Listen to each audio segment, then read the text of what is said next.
பலரது வாழ்க்கையிலும் தீராத பிரச்சனை என்ற ஒரு பிரச்சனை கண்டிப்பாக இருக்கும். எப்படி முயற்சி செய்தாலும் அந்த பிரச்சனையிலிருந்து வெளியே வர முடியவில்லை என்று வருத்தப்பட்டு கொண்டிருப்பார்கள். அது கடன் பிரச்சனையாகவும் இருக்கலாம், குடும்ப பிரச்சனையாகவும் இருக்கலாம், தொழில் ரீதியான பிரச்சனையாகவும் இருக்கலாம், அதே சமயம் வேலை தொடர்பான பிரச்சனையாகவும் இருக்கலாம். மேலும் நாம் செய்யக்கூடிய எந்த ஒரு முயற்சியும் வெற்றியடையாமல் தோல்வியை மட்டும் சந்தித்து கொண்டு இருப்பதும் ஒரு விதமான பிரச்சனை தான். இவை அனைத்தையும் தீர்ப்பதற்கு தேய்பிறை சஷ்டியான நாளைய தினம் 9/3/2026 எந்த முறையில் தீபம் ஏற்ற வேண்டும் என்பதை பற்றி தான் இந்த வீடியோவில் பார்க்க போகிறோம். முருகப்பெருமானை வழிபாடு செய்வதற்குரிய திதியாக திகழ்வது தான் சஷ்டி திதி. இதில் வளர்பிறை சஷ்டியை நாம் பலரும் விரதம் இருந்து வழிபாடு செய்வார்கள். அன்றைய தினத்தில் விரதம் இருந்து வழிபாடு செய்பவர்களுக்கு குழந்தை பாக்கியம் கிடைக்கும், திருமண தடை நீங்கும், நல்ல வேலை கிடைக்கும். எந்த அளவுக்கு முருகப்பெருமானுக்கு வளர்பிறை சஷ்டி உகந்ததாக திகழ்கிறதோ அதே அளவிற்கு தேய்பிறை சஷ்டியும் உகந்ததை. இந்த தேய்பிறை சஷ்டியில் விரதம் இருந்தோ இருக்காமலோ முருகப்பெருமானை வழிபாடு செய்தாலே முருகப்பெருமானின் அருளால் நம்முடைய பிரச்சனைகளும் கஷ்டங்களும் காணாமல் போகும்.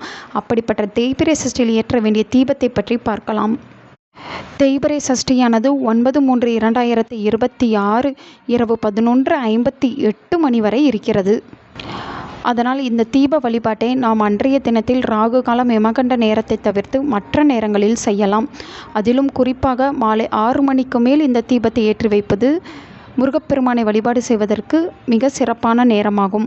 அதிலும் மைத்ரேய முகூர்த்த நேரமும் தேய்பிறை சஷ்டியும் சேர்ந்து வரக்கூடிய நாளைய தினம் இரவு 10:45 மணியிலிருந்து இரவு 11:58 வரை இந்த தீபத்தை ஏற்றி வைப்பது அதிசக்தி வாய்ந்த ஒன்றாக பார்க்கப்படுகிறது. வீட்டில் இருக்கக்கூடிய முருகப்பெருமானின் படத்தை சுத்தம் செய்து சந்தன குங்குமம் வைத்துக் கொள்ளுங்கள். முருகப்பெருமானுக்கு ஏதாவது ஒரு பொருளை நெய்வேத்தியமாக வைத்துக் கொள்ளுங்கள். பிறகு முருகப்பெருமானுக்கு வாசனை நிறைந்த மலர்களால் அலங்காரம் செய்து கொண்டு முருகப்பெருமானுக்கு முன்பாக ஒரு சிறிய தாம்பலத்தட்டை வைத்துக் கொள்ளுங்கள். அந்த தாம்பலத்தட்டு முழுவதும் செவ்வரளி மலர்களை பரப்பிக் கொள்ளுங்கள். அதற்கு மேல் நடுவில் ஒரே ஒரு விளக்கை வைத்து நெய் அல்லது நல்லெண்ணெய் ஊற்றி தீபம் ஏற்றி பஞ்சுத்திரி போட்டு தீபம் ஏற்றி கொள்ளுங்கள். அந்த தீபத்தை பார்த்தவாறு உங்களுக்கு தெரிந்த முருகனின் மந்திரத்தையோ அல்லது கவசத்தையோ படிக்க வேண்டும். பிறகு உங்களுடைய எந்த பிரச்சனை தீர வேண்டும் என்று நினைக்கிறீர்களோ அந்த பிரச்சனையை கூறி அது விரைவிலேயே தீர வேண்டும் என்று முருகப்பெருமானிடம் வேண்டிக் கொள்ள வேண்டும். இயன்றவர்கள் அன்றைய தினம் அருகில் இருக்கக்கூடிய முருகப்பெருமானின் ஆலயத்திற்கு சென்று வழிபாடு செய்து தங்களால் இயன்ற தான தர்மங்களை செய்வது மிகவும் சிறப்பு.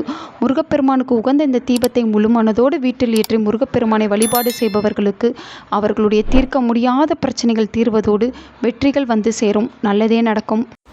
உங்கள் நண்பர்களுக்கும் உங்கள் உறவினர்களுக்கும் இந்த வீடியோவை ஷேர் பண்ணுங்கள். அவங்களும் இதை பற்றி தெரிஞ்சுக்கிடட்டும். ஆன்மீகம் டிவி தமிழ் சேனலை சப்ஸ்கிரைப் பண்ணுங்கள்.